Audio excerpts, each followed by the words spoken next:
If you're a heat and air conditioning technician or even a salesperson, what do you need to know about setting boundaries in sales and why does it matter? This is a fantastic question. I'm Scott Sylvan Bell, coming to you live for HVAC technician sales secrets on a perfect day to talk about sales and business and a fantastic day to talk about you. I'm coming to you live from Sacramento. So I want to bring up a topic for you today that isn't necessarily talked about in ways that it should be. And that comes down to setting boundaries. Having conversations about what's acceptable and not acceptable. So a little bit of a background in business. You know, there's a saying that the customer or the client is always right. And there is some challenges that go along with this. So I have some content for you to help you understand how setting boundaries may help you. And I want you to just really think about the conversation that we have before taking action, because there are ramifications. So here's what you do. Start by thinking all the frustrations that you have with clients. Okay, so as you go through your sales process, as you talk with people and you're driving away from your appointment or you're done with your Zoom call and you're like, gosh darn it. And I want you to start thinking of okay, you're angry, you're frustrated, you're annoyed, and start thinking why? Where did that come from? What caused it? And I will share with you, a lot of the times, the root cause, the root issue is because you did not set proper boundaries. And it's not your fault, but now that you know, it's your responsibility, because people will tell you here's how you handle objections. Well, if you're handling objections, you probably haven't set the right boundaries. Now, will you still get objections? Abso-freaking-lutely, right? I'd be making stuff up if I was hey, if you set proper boundaries, you won't get objections. If you set proper boundaries and have the right conversation, it does remove some of the objections, and it gives you the ability to go back and say, hey, we've had this conversation. We talked about this. We discussed this. You shared with me. You told me. There's a lot of different ways that you could say it. There's a million different ways you could say it. Pick whatever one is comfortable for you. Now, you got to know that you can go too aggressive. You can go too hard to the paint, just like you can be too passive. So I go work with people and I'm like, hey, here's what you need to do. And they ramp everything up to an 11. They're like, whoa, 11. No, this isn't something you ramp up at 11. If you're at a 1, we're going to get you to a 3. If you're a 3, we're going to get you to a 5. If you're a 5, we're going to get you to a 7. And if you're a 7, we're going to get you to a 10. This is something that happens over time. I wouldn't make this change immediately. I would not. And this right here is why you should join my email publication. I'll give you the goods, not in the Facebook group, not the YouTube channel, which means private coaching, private training, discounted coaching, discounted training, cool stuff. It's in the email publication. Okay.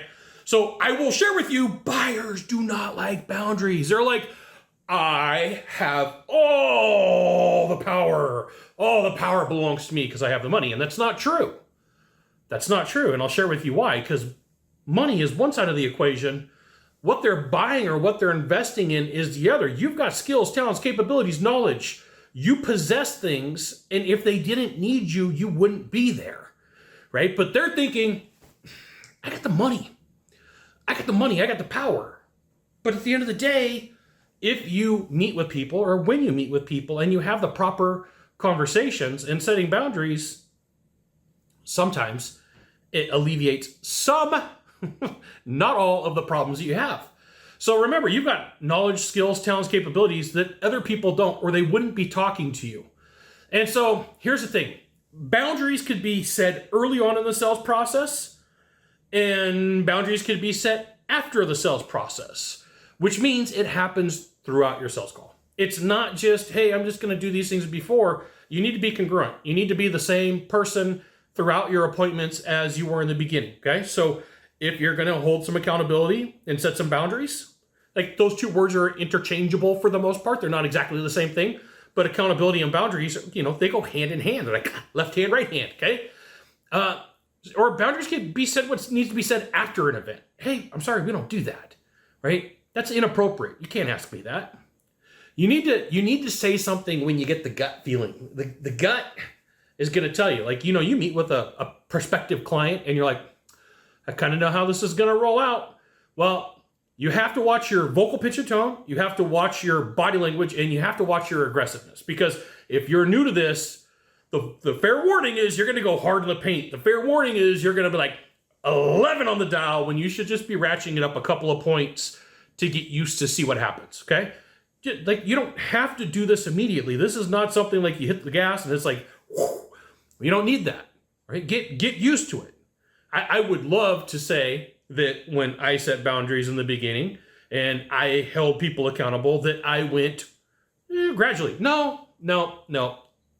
Scott, that would be me, did not go gradually, created a lot of problems for myself. So you can start gentle and then add things in, get used to it. But I will tell you, if you're getting that gut feeling like I'm kind of frustrated, I'm upset, there's a boundaries issue. There's a like, hey, we need to slow these things down. We need to have a conversation. So you need boundaries / accountability. I'm going to put accountability in my notes right here. Accountability. I spelled it wrong, but that's okay for you.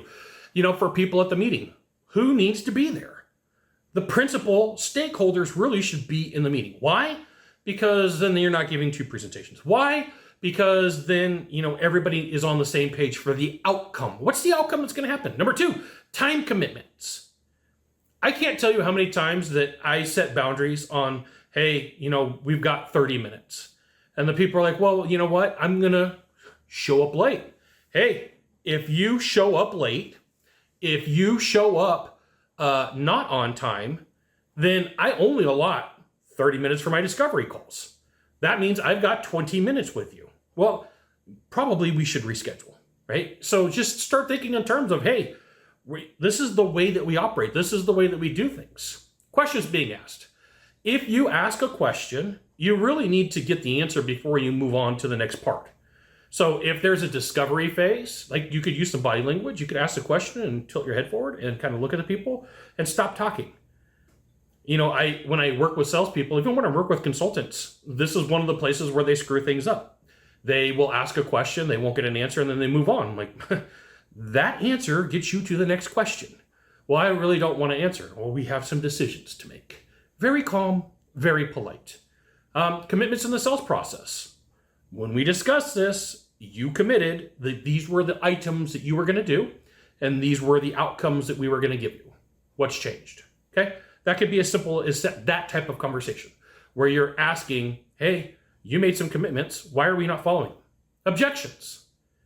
Hey, we earlier had conversations about what was going to happen. We earlier discussed all the opportunities. You shared with me one thing and now we're shifting. Why are we going different directions here? Okay? Scope creep. Let's say you got the deal. Let's say you've got the project. And now they want to add a whole bunch of, extra warranty. Now they want to pull up a whole bunch of extra meetings. Now they want you to do all sorts of things that weren't discussed, and it's 100% scope creep. That, my friend, is a problem.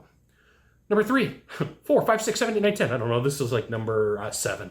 Sorry. I don't know where 3 came from. Complaints. You can limit complaints by setting boundaries or some sort of accountability in your presentation process that says, here's what we do. You know, when I go through with people, I'm like, you initial here, you initial here, you initial here. And then they're like, hey, I've got this problem. We've got this issue. I'm like, we discussed this. Let's go back to the documentation. So here's the thing. You're on the right path when you get some pushback.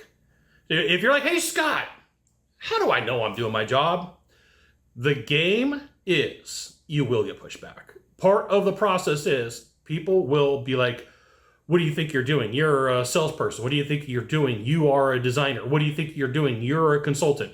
Like, I don't do things these ways. That's because they think that money holds all the power. And just very politely, like right here in your heart, go, hey, I've got service in my heart. But as a reminder, I also have the knowledge that you don't have. For whatever you do, you have knowledge that somebody needs. That's what they're trading the money for. That's what they want to trade the money for. So here's what you do. You create a swipe file of terms. You can use things like, why don't we do this? Or the way that I work is, or the way that we can fix this is, or you committed to, or you agreed to, or when we discussed this earlier, here are the deal points that we had. Be aware that your vocal pitch and tone matters, your conversation matters, your body language matters, and your congruency or how often that you do these things matter. If you're like, hey, I'm going to start strong in the beginning of my sales process or my conversation process, and then you fade, they're going to look and go, not so real, is it? Now, one last warning. If you become too aggressive with this, then what's going to happen is you are going to lose deals. Okay? You don't need to be overly aggressive. You don't. You just need to have the conversations, just like I'm having with you right now. So one example, I was in this office 2 days ago, and I was talking to a prospective client, and they had mentioned something about money. Well, what my fees were here, and then what they heard was here. And I had to say, hey, time out. I don't think that we're on the same page here. I think that somewhere in this discussion, things just got lack of communication. If that's happened, it's my fault, but let me help you understand. We need to readdress this concern. Investment is here, not here. And then they went, oh, we misunderstood. We thought, and then they filled in the blank. Had I not addressed it in time, they would have really struggled with it. So as a last bonus, this happens real time, right? You're saying it real time because you can't go backwards on it. So if you are building boundaries or you are holding accountability, it's happening real time, but not aggressive. You got 1 of 3 things to do from here. Just 1 of 3. Find the subscribe button, click on it, and every time I send out a video, you'll get an update. 2, hit follow. 3, 2, 3. Share this video with a friend. We'll see you soon. Thanks for watching.